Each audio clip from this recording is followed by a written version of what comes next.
Alrighty guys, we're back for some cat equipment, and this is a Phyrexia all will be one standard brew. We're gonna go over the deck, then hop right into some ranked, but first things first, for anyone who may not know, I'm Red Cat and I play aggro decks and any decks with red in them as well, so I hope that sounds fun to you. Also, we do got that Discord link down in the description if you're interested in joining that up. Okay, what do we got in the build here? Well, Kemba, Kha Enduring is the reason to try out cat equipment. It's a 2-mana 2/2 legendary creature. Whenever Kemba, Kha Enduring, or another cat enters the battlefield under your control, attach up to one target equipment you control to that creature. Equipped creatures get +1/+1. And then, for 3 and double white, you can create a 2/2 white cat creature token. It seems pretty cool, huh? It's too bad a lot picks it up, but I think when you slam this down and you just get a free equip onto it, I think that might be enough to get it around certain cards like Cut Down and stuff like that, but we'll see, right? So what other cats do we have in here then? Well, Nishoba Brawler is a 2-mana with Domain. Brawler's power is equal to the number of basic land types among lands you control, and I gotta be real with you guys, it's gonna be very easy to get this to a 4 or 5 power, 3 toughness trampling cat. And then if you have the Kemba Kha Enduring down, you could do things like have a free equipment off of a rabbit battery onto it, and now you're swinging in with that haste too. Sounds pretty powerful, huh? Yeah, that leads me to rabbit battery. Honestly, just an underplayed 1-drop overall across the board. It's crazy to me that mono red was kind of solved and rabbit battery wasn't in the equation. Yeah, 1 mana 1/1 with haste, and then equipped creature gets +1/+1, and haste, the reconfigure, is a red mana. What other cats do we got in here, guys? We got a couple of black market tycoons.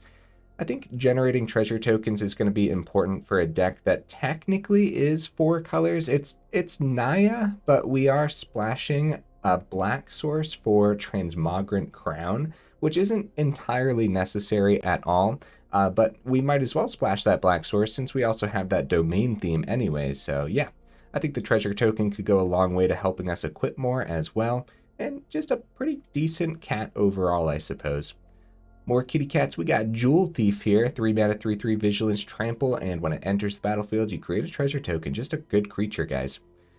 Top end cat, we got Jetmir, Nexus of Revels. This is a 4-mana 5/4 legendary creature, cat demon. Creatures you control get +1/+0 and have vigilance as long as you control 3 or more creatures. Creatures you control also get +1/+0 and have trample as long as you control 6 or more creatures. Creatures you control also get +1/+0 and have double strike as long as you control 9 or more creatures. So this deck doesn't really know how to go wide well, but I think Jetmir is just like a solid enough kitty cat to at least try on the top end. Because, I mean, like, if you have Kemba down and you play Jetmir on turn 4 and you get a free equipment on Jetmir, at that point, hopefully you have 3 creatures on the board. Maybe, at least on turn 5, you might have 3 creatures on the board. And so all of your creatures will get that +1/+0 in vigilance from Jetmir at least. We'll see. Maybe we only want one of these. You guys know I love Jetmir, but yeah, not a lot of great ways to go wide in the build. Okay, how about the equipment then? We already went over Rabbit Battery. I talked about Transmogrant Crown. It's a 2-mana equipment. Equipped creature gets +2/+0. Whenever equipped creature dies, draw a card. That could be really important. The equip cost is either a 2-mana or a black mana. So yeah, just a pretty solid piece of equipment overall. And yeah, the extra card draw can really go the extra mile in a build like this. We have a couple Lizard Blades, a 2-mana 1/1 double strike creature with reconfigure for 2 mana, and equipped creature has double strike. Pretty powerful, honestly. Dies to a lot though, unfortunately. More equipment here, a Bladehold War-Whip. This is actually a pretty decent one, guys. This is a 3-mana rockin' Boros colors up there. It has 4 Mirrodin, so you get that 2/2 Rebel and then attach this to it. So equipped abilities you activate of other equipment cost 1 less to activate. And then equipped creature has double strike. So that's pretty cool. It could make like the Transmogrant Crown equip cost for just that 1 mana. And so even if you don't have that 1 black mana, it becomes relatively cheap to equip. Overall though, we're really just looking at a 3-mana 2/2 double strike creature that when that creature dies, we still have that ability on the Bladehold War-Whip, and then we can always reconfigure this to something else too. not reconfigure, but, you know, equip it. You guys know what I mean. And then free equips off of the Kemba as well. So, yeah. Is that the list already? Oh, my goodness. Oh, no. We got to go over the removal. We have 3 Rebel Salvos. This is a 3-mana instant affinity for equipment. Rebel Salvo deals 5 damage to target creature or planeswalker. That's a lot of damage, man. That permanent loses indestructible until end of turn. This happens to be really good, and you're probably never going to have to play this for 3 mana. Oh, there might be. I shouldn't say never, right? But it's probably mostly going to be 2 mana and even 1 mana, so that's pretty nice, right? Leyline Binding. It's kind of in the same boat as the Rebel Salvo. It's definitely not a 6 mana enchantment, that's for sure. It has Flash and Domain, and it costs 1 less to cast for each basic land type among lands you control. It's not going to be hard to get this down to 2 mana or even 1 mana, just like the Salvo here. So when it enters the battlefield, exile target non-land permanent and opponent controls until Leyline Binding leaves the battlefield. So we probably, just to be like safe, we might want to consider it as like a 3-drop, because at that point you have at least one of your triomes on the board. And that's probably fair. But honestly, 2 and 1 is... I don't know which one's more likely, actually. We'll see in the matches, huh? Oh, we also have Tyvar's stand in here as well. All 4 of them. It's X and a green, and target creature you control gets +X/+X and gains hexproof and indestructible.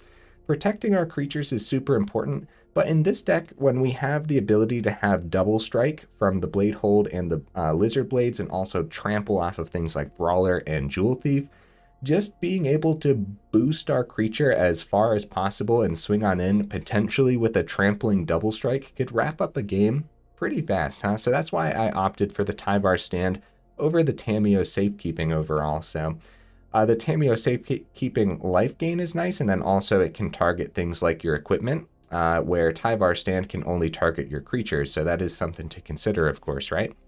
Now the mana base, guys, of course, we have a lot of triomes in here because of the domain theme, the small domain theme with Binding and Brawler. We have all 4 Proving Grounds, all 4 Jetmir's Gardens, and 3 Spara's Headquarters in here, as well as not too many other dual lands. We have a couple Battlefield Forge and a couple Karplusan Forests. I almost went with the Copperline Gorge, but I had a feeling that this is going to come out tapped a lot in this deck, because early turns are going to be playing your triomes out tapped, and it might get too late, and then your Copperline Gorge will come out tapped too, so I opted for the Pain Land. That's kind of the thought process there. I almost didn't play the utility land here with the Who Endures, the Crucible, and the Seat of the Empire, mainly because of that domain theme, but the number of times we use these is kind of insane. Like, they come in handy so often, so yeah, we do have all 3 of them in here. The rest of the mana base is just basics because, again, domain. Okay, honorable mentions, guys. Lion Slash almost made the list. It seems a little silly not to have it in here because it's an equipment and a cat. It seems like it would fit the theme beautifully, but I just couldn't find room for it. Jorkadine, or Caden, or however you pronounce this, is really good, actually. We played this in an equipment build, and that equipment build did pretty darn good overall, and I would say the MVP of that deck was Jor. I just couldn't find room for it. Again, we're trying to fit that cat theme as well, so Leonin Lightbringer it doesn't seem too bad, honestly. 3 mana, 3/2 with Ward 2, and then as long as it's equipped, it gets +1/+1. But it's a little janky overall. I do like that Ward 2 a lot, though. Mage's Attendant is an awesome cat, and I really considered 1 or 2 Thran portals in here, but honestly, I think the mana base will be fine overall, so. Okay, guys, that's the list. It's a relatively simple one, so I don't know why it took me so long to go over it. Let's go ahead, take it into some ranked, and see how we do.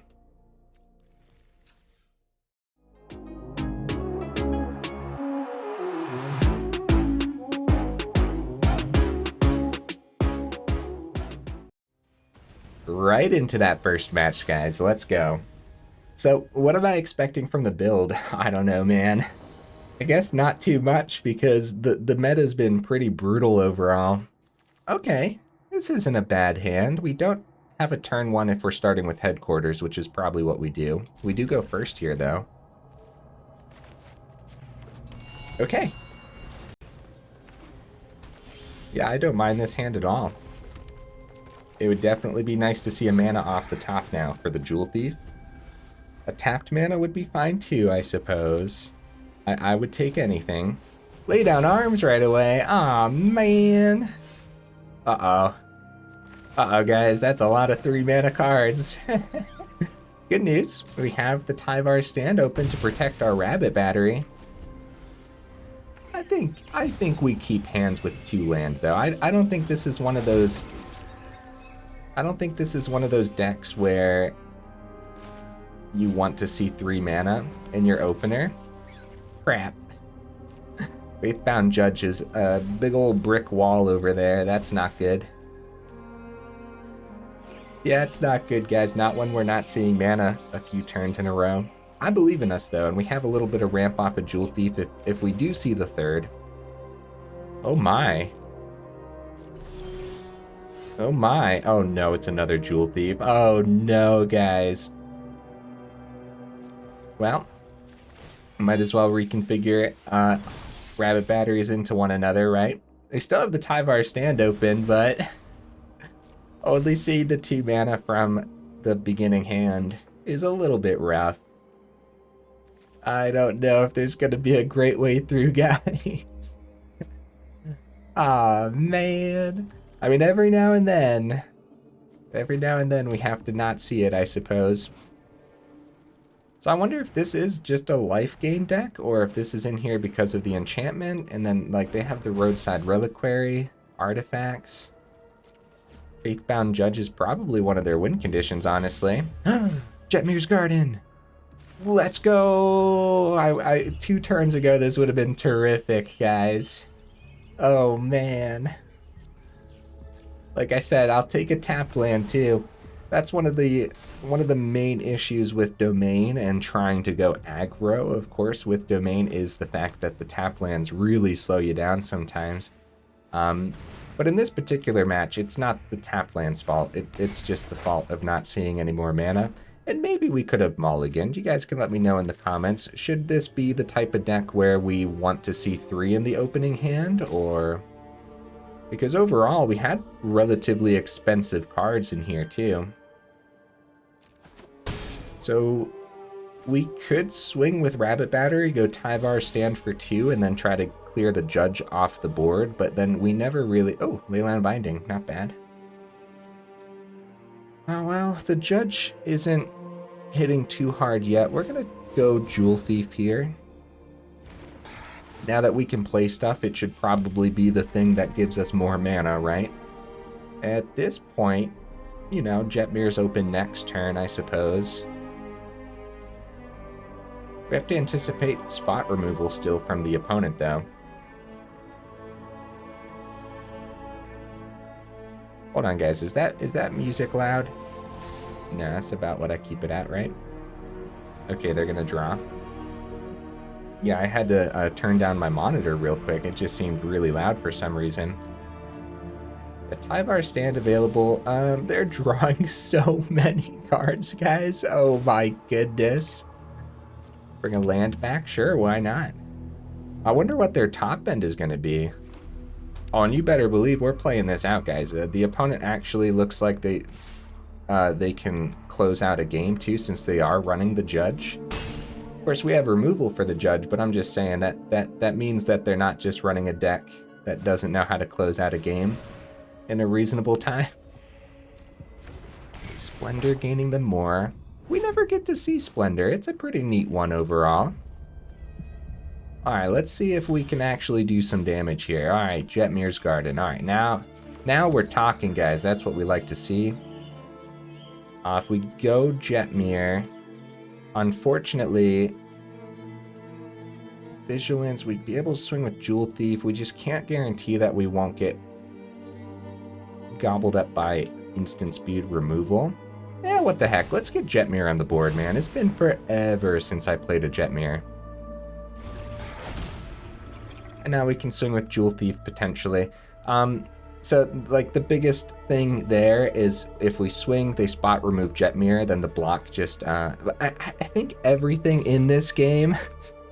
I think everything in this game was, like, uphill anyways, so if they have some spot removal for Jetmir, it's fine.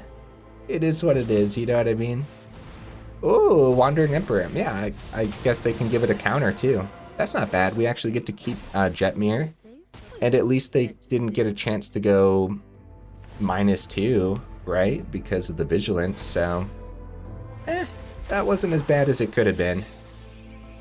I figured we should probably try the swing anyways, whenever it is an uphill battle. And guys, by the way, I know I like to stick out these matches, but always feel free to skip ahead. We do have chapters down at the bottom of the video. You know, you can always skip ahead, and chapters in the description as well.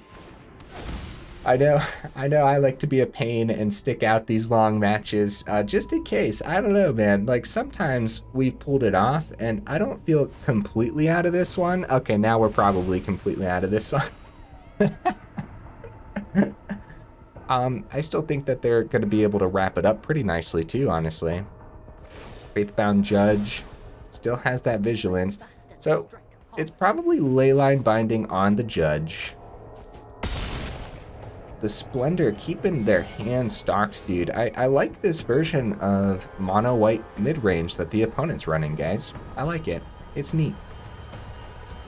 Alright, let's get the Jewel Thief down and then Leyline Binding that Judge on their turn. So let's just keep the stand open too.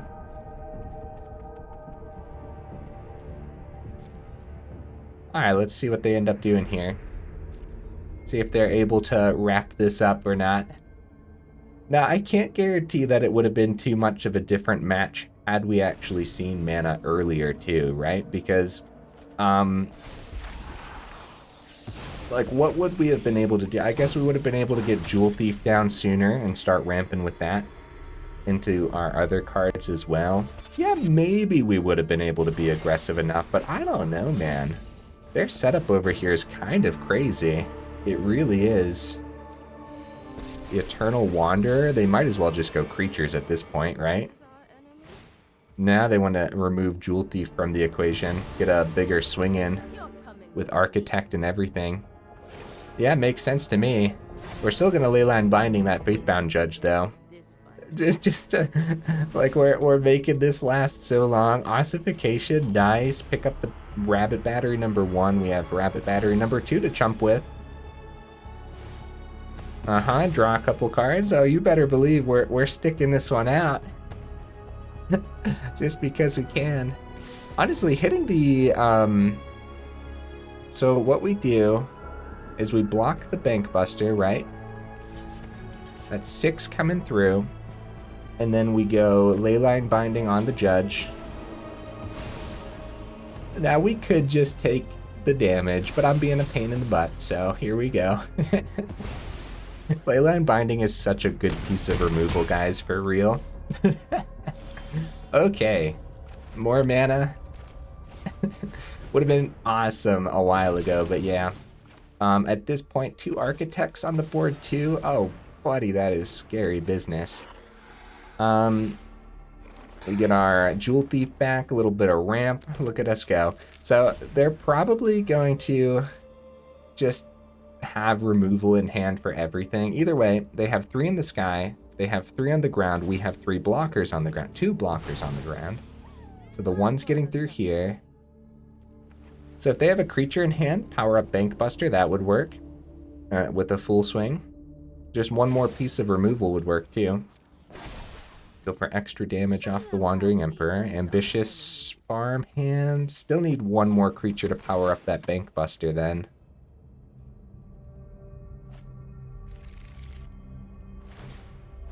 Oh, yeah, that'll do it. Yeah, there you go. I wasn't even thinking about the transform on this with the Coven ability. Nice.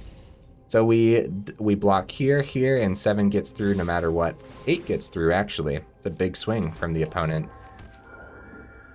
And this is where even a Tamiyo Safekeeping wouldn't have been able to save us. Not necessarily like we needed saved, but hey, good game, opponent.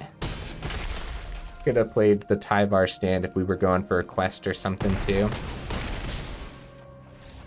Alright, let's hop into the next one and see if we can actually see some mana, guys. Let's see here. That was a tough first game, relatively miserable first match whenever you don't see your third mana for that many turns in a row, but it is what it is, man. You know what I mean?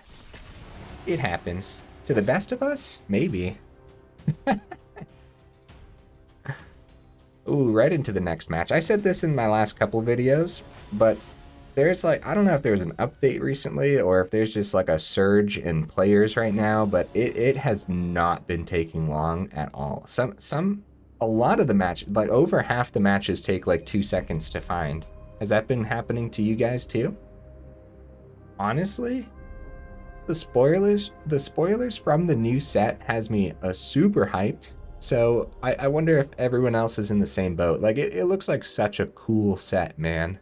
The way they're pulling into all the different planes and everything. Look, we have 3 land in this hand, guys. Okay, hold up now. So we go turn 1, Spara's headquarters, turn 2, mountain into Kemba. And if we get untapped land, that's great. We'll play our Bladehold. If we don't, we have Proving Ground. Hopefully, at that point, we'll have another creature to play, maybe. Yeah, no, this is a good hand, guys. We might want to drop down to 1 Jetmir. I don't know how often we want to see a top-end kitty cat, honestly. Okay, some untapped mana. So go headquarters. Uh-oh, might just be mono red here. That could be really bad. We don't have a lot. Oh! Okay. Interesting. Crown's pretty good, actually. I like the crown play here more because now we can go Proving Ground and auto-equip crown to Kemba. They probably swing with the etching. Yeah, crown was a great drop. Jewel Thief is good too. Now we're talking, guys. Now the deck's drawing. Nice, they didn't have a Play with Fire for the Kemba before the equip happened, so we have a 5/3 Kemba. That is epic, dude. You monster, we get a draw. That's fun. We don't get a draw at Exiled because of etching. Aw, man. Etching, how could you? You know what, Jetmir might be a good play here. It's a 5/4, which is relatively difficult for... Never mind, let's get a couple creatures on the board first. That, okay.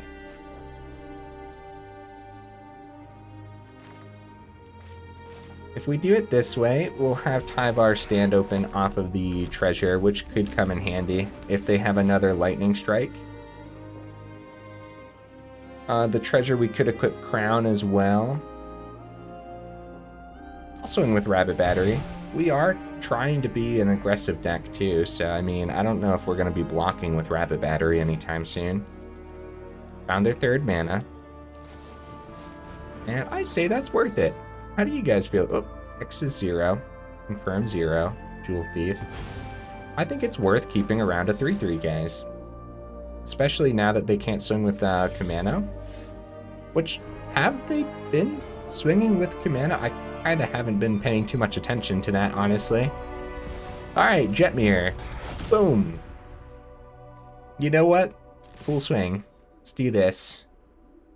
Let's do this, guys. If they trade Rabbit Battery into etching, it's not that bad.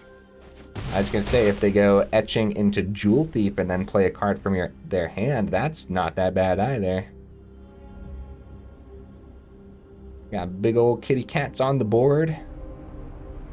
Mono red not doing too much over here right now. They might be getting a little unlucky, honestly.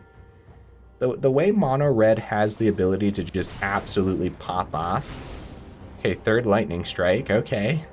No 1 mana cards right now. 2nd Jetmir. Uh-oh. Okay. Black Market Tycoon isn't bad.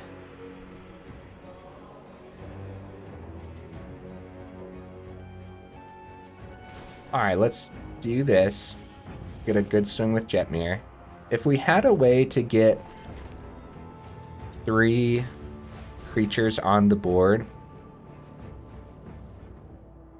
then we'd want to do that before combat. We don't have a way to get 3 creatures on the board, but might be a play with fire open then. See if they hit this. It is a 2/2, so they could totally hit it. At least Jetmir is swinging for 7. It's going to be a play with fire. That's not hitting our face. That's huge for us, guys. When we have a 7/4 Jetmir and their play with fire isn't hitting our face, like, we're in a good position right now. They could double down burn on Jetmir, and then we draw. Go Stormseeker. They could swing, but yeah, they're getting low, man. Well, double striking Jetmir sounds good to me. They have blockers for days, though, so I wonder if it's just the Tycoon instead. Oh, GG, opponent, GG. I think it was probably going to be an uphill battle for a while for them. We did have some decisions to make there, though, and overall, I think they got a little unlucky, guys. It didn't seem like it looked like they had a bunch of burn in their hand. I'm not saying seeing nothing but your burn in mono red is bad, but generally speaking, like, mono red really knows how to fly out those creatures, you know what I mean? Where was their Phoenix chick and stuff?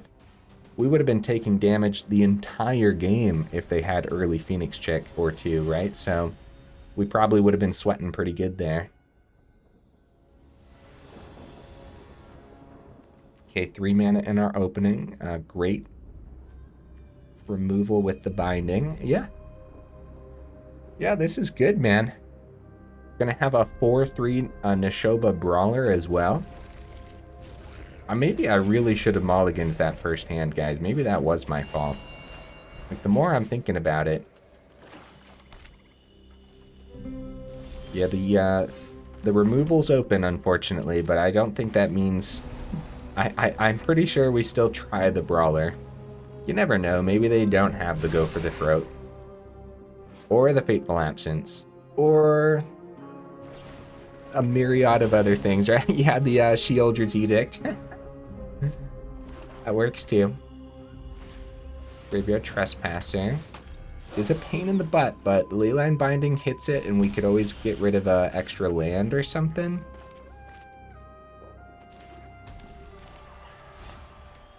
Extra land it is, I suppose. We want to do this before they attack, and I don't know if Orzhov is going to be running. Yeah, we'll get a swing with Rabbit Battery. Let's do this. 2 cards for the price of 1 with Trespasser has always been a pain in the butt, but overall...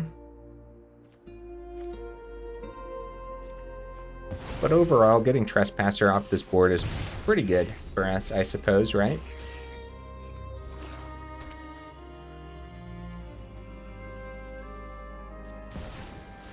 Okay, Sheoldred hits the board. We definitely want to find more of our removal. We could filter with Jetmir's Garden, but I think we're just going to play War-Whip this turn. Sheoldred dies to all of our removal in this build, actually, which is pretty fun. We'll see it, guys. We'll see it. I believe. I believe, guys.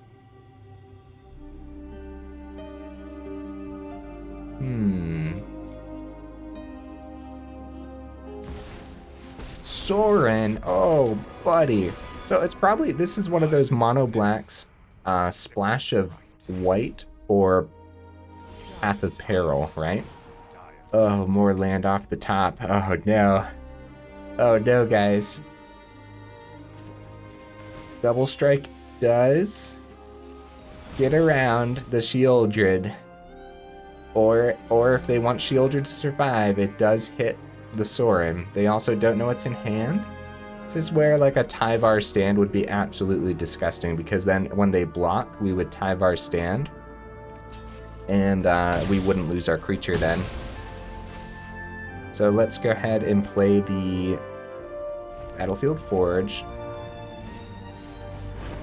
Play our second War-Whip. And we will go ahead and use all of our mana. And hopefully we don't draw any land for the rest of the game, because this is more than enough for what we're doing. Go plus on Sorin. Like, overall, we're not doing too bad, guys. Oh, well, Liliana wraps that up, I suppose. And a Trespasser, too. So Liliana -2 gets rid of our 3/3 double strike.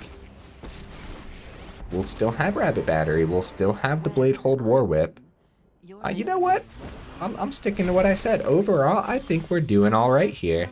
Nice. Jewel Thief. Might as well play everything so that way they can't plus the Liliana successfully. Now we need 5 for... Wait, it should be 4. Yeah, 4 for the War Whip. But I think it's better to give haste to Jewel Thief over the double strike right now. And then swing at Liliana, right? Maybe? Maybe? Maybe. Maybe not. If we swing at Soren, they might block because then they won't be able to get their 2/3. So plus the Liliana next turn, that only affects them. It doesn't affect us. Our hand is empty, so. Okay, I guess it's a Soren swing. Nice. So now if they -2, Soren dies. Banded Mire can bring back Sheoldred. Hopefully they don't find more removal for the Jewel Thief. That was such a good draw. Once we get the War Whip attached to it, that's pretty gross, man. Yeah, go for the throat. Aw, man. Well, the good news is we still have our Rabbit Batteries, so... What could we see off the top? Honestly, another Jewel Thief would be great. Third Trespasser hits the opponent's board, guys. Brutal. Yeah, this has got to be the mono black splash of white for the Path of Peril, right? That's a pretty scary deck, guys. The Path of Peril cleans up a lot, and I can't think of too many draws that would be significant here. This is a great...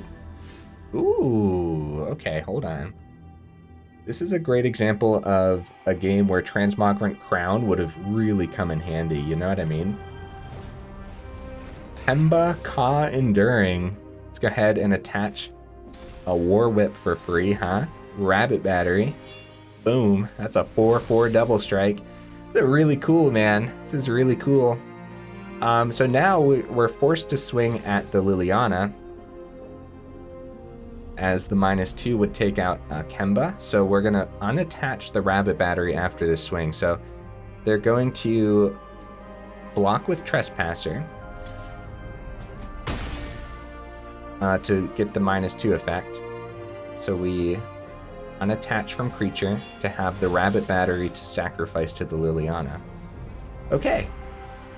Again, yeah, I think, like, overall we're not doing bad. Like, we're competing relatively okay here. We got some terrific top decks between our Jewel Thief and our Kemba, and we haven't seen more mana after I asked to not see more mana, so... Oh, buddy, this is a scary build, dude. This might be, like, mono black Planeswalkers, actually. Yeah, Kemba's out of the equation. The opponent has had an answer for every great thing that we drew so far, unfortunately. Rabbit Battery's out of here as well. I think that's probably game, unfortunately, guys. Oh, man. There's the mana. We'll go ahead and let them play this out, though, guys, because it is just so they can swing. They have 6 damage on the board here.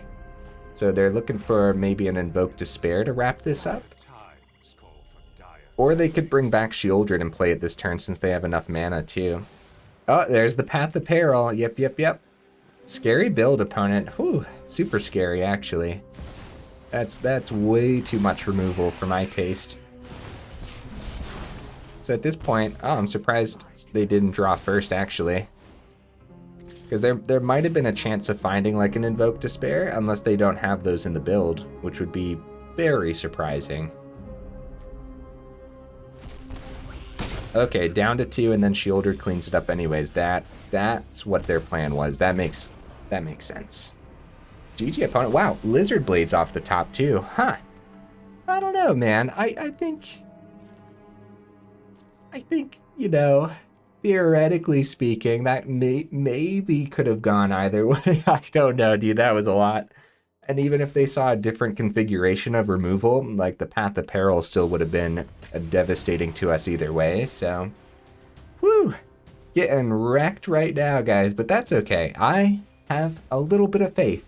I think we can get there. Let's actually see. Let's actually see something good here from the build. Something like we got great draws last time, so. And our one victory against Mono Red, it just didn't feel like that great of a victory. We didn't do too much with, and they kind of got unlucky too. I don't know how to explain that, right? I guess it just didn't feel like the greatest of victories. So we're actually going to skip the garden for now. Some Selesnya Toxic. Might not be too bad because our double strike stuff does great against Toxic. Okay, get the ball rolling here. We should keep the battery. Okay, Black Market Tycoon does block relatively well and help us ramp a little bit. Okay. Also gives us a black source for the crown too. I don't plan on blocking with Rabbit Battery, so we are going to swing past the Skrelv here. Also, we have to be prepared for the Skrelv ability when it comes time, so the double color on Black Market Tycoon is going to be terrific here for the Skrelv's ability. Allowing us to still potentially block, I suppose. Or I guess, wait. I guess maybe not. Wait, how does that work? No, it's not the double color that we want. It's just two different colors that we want on the board. I don't know what I was thinking there, honestly. So we don't have a white source unless we tap the Tycoon. Very scary stuff, guys. My goodness. I think we will do this. Don't really see a better way through right now anyways. So getting a double strike creature down. So unfortunately that would be a red creature. So Skrelv is still going to get them through, get this through either way. Rebel Salvo is going to be terrific. Maybe I should have played the forest and went Salvo instead of the garden. The thought process there was, well, yeah, now Rot Priest is on the board, so Salvo just got a lot worse. Yeah, this is scary, man. This is scary. What have I done? We should have salvoed the Contaminator because... Oh, thank goodness. Whew! Contaminator is still... Oh no, it proliferates though. Oh no, guys. Oh, we got a block. They're giving us a block. They're giving us a double block. Do we double block or do we... The trample gets through though, huh? Trample still gets through. We got to get this Contaminator off the board.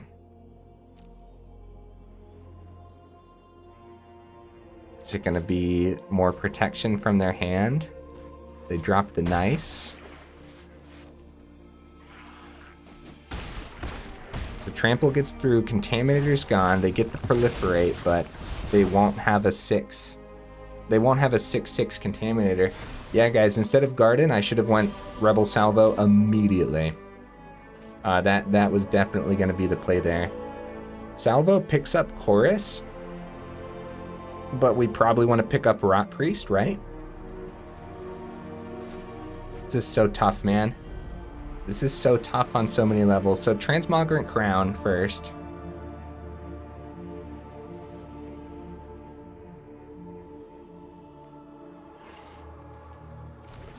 What's sticking? I guess the Skrelv ability is sticking? Oh, the Skrelv ability can protect against the Rebel Salvo. Crap. Dude, we're in some serious trouble, man. We are in some serious trouble. And Skrelv is just going to keep slipping damage through regardless. So could they have used the Skrelv ability last turn after the block? I guess they decided not to, right? to give protection.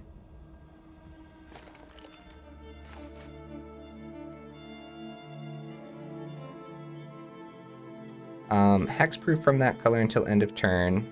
Oh, can't be blocked. It's not complete protection, that's why. I'm sorry, guys. Recently, I've been forgetting what some cards do.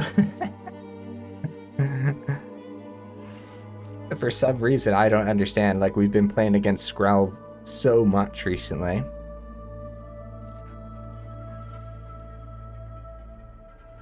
This is brutal, man. Brutal uphill battles today, huh? Overall, the build is definitely janky, though. It's really struggling against this meta currently. What's this now? Infectious Bite. And then they just... So we can activate this ability. If we go Rebel Salvo, they use Skrelv to give the Crawling Chorus Hexproof. And we still get another thing from... Yeah, no, we're dead, guys. We're super dead. Let's see what we draw here, because we have 2 mana open now. Ooh, more land. Ugh. Oh, man. Hey, Skrelv is tapped now. We can take out the Rot Priest and then perish. No matter what we target here, we get 1 more poison with Rot Priest. So the best line of play would have been target Chorus with Salvo. We get poison. They activate Skrelv ability on Chorus, protect it, swing for 2 anyways, and we got the extra one from the Infectious Bite. Yeah, I don't see a great way through there. Other than taking out that Contaminator earlier would have been much better instead of being forced to get all those blocks in. And then even after we did all those blocks, we lost a lot of power on our board with those blocks. So the tapped land really messed me over there. And it was my fault too, because we could have played an untapped land for the Rebel Salvo. So here's the deck list again, guys.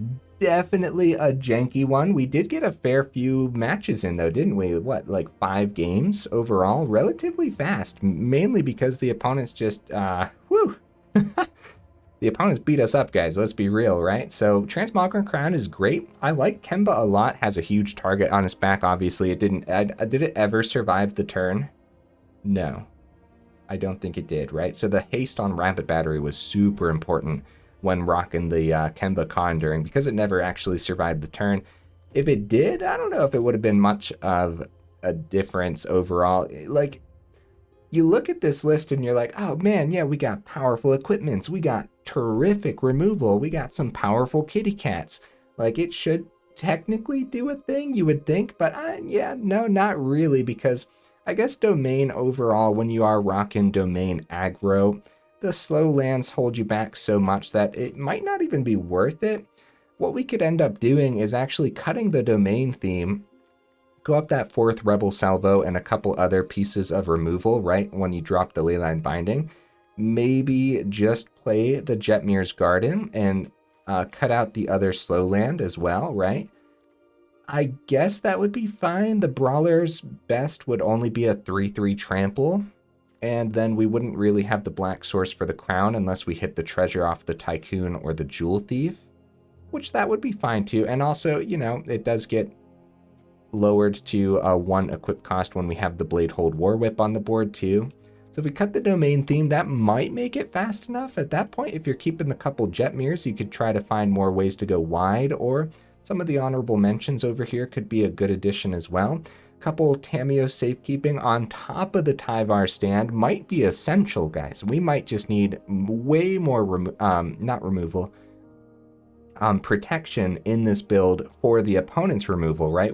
I mean, honestly, when green is rocking so much great protection, we probably should have at least tried to squeeze at least 1 Tamiyo safekeeping in here, right?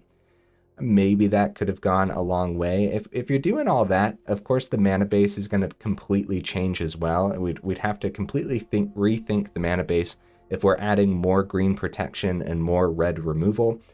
Potentially not red removal though. If you go up the Salvo and you're dropping the bindings, then a couple of Fateful Absence or Destroy Evil could be a good one as well. Valorous Stance actually could be a terrific one in here. acting as another way to protect our creatures from the onslaught of removal from our opponents, right? Just being able to protect Kemba could have been huge. Valorous Stance is definitely one to consider, I would say, if you're, and of course it hits Shieldred too, which is, you know, definitely something to think about whenever you're adding removal to the deck. So maybe a Valorous Stance and a single Destroy Evil, like one of each of those. Not having the Fateful Absences in here might be a little sketchy if you're going up against a lot of aggro, like mono red and stuff, but it depends. It depends for sure. All right, that was a lot, so let's recap here, right? To make the list better, you're getting rid of part of the soul of the list, which is the very small domain theme in here. Brawler's going to be a little weaker, but at least it's still a trampling kitty cat, right? So if you're getting rid of that theme, you're going to drop the Proving Grounds, the Spara's Headquarters, and the Leyline Bindings. You're going to want to completely rework the mana base the best you can, I suppose, right? Which can be pretty difficult with 3 mana decks, honestly. So at that point, you're going to add a Rebel Salvo, a single Destroy Evil, a single Valorous Stance, and then we're looking for room for a single Tamiyo Safekeeping. At that point, I would drop a Jetmir. If you really don't like the Jetmir on the top end, you could drop another one. You have 23 land total in here too, so if you do drop that second Jetmir, you could consider 22, but I don't think so. Equipment decks really like to have mana on the board. Even when we do have ramp off a Tycoon and Jewel Thief, it's just really nice to have that extra mana to do re-equips and reconfigures and have that protection open. So if you drop both Jetmirs, you could actually just go up 2 Tamiyo Safekeepings too. Just a lot of extra ways to keep your creatures on the board. I think could go a long way in this deck. So, okay, guys. Woo, lots to say about this one because we got destroyed today overall, right? So, and the draws were okay sometimes, but really, really bad other times. So, yeah, that's how I would redo it. Well, we'll have to revisit this deck at some point. Try to get cat equipment to work again. Maybe after the next set. Maybe we'll get more kitty cats. I'm not really sure. So, either way, guys, hey, if you made it this far into the video, y'all are champions for real. I super duper appreciate you, and I will see you in the next one.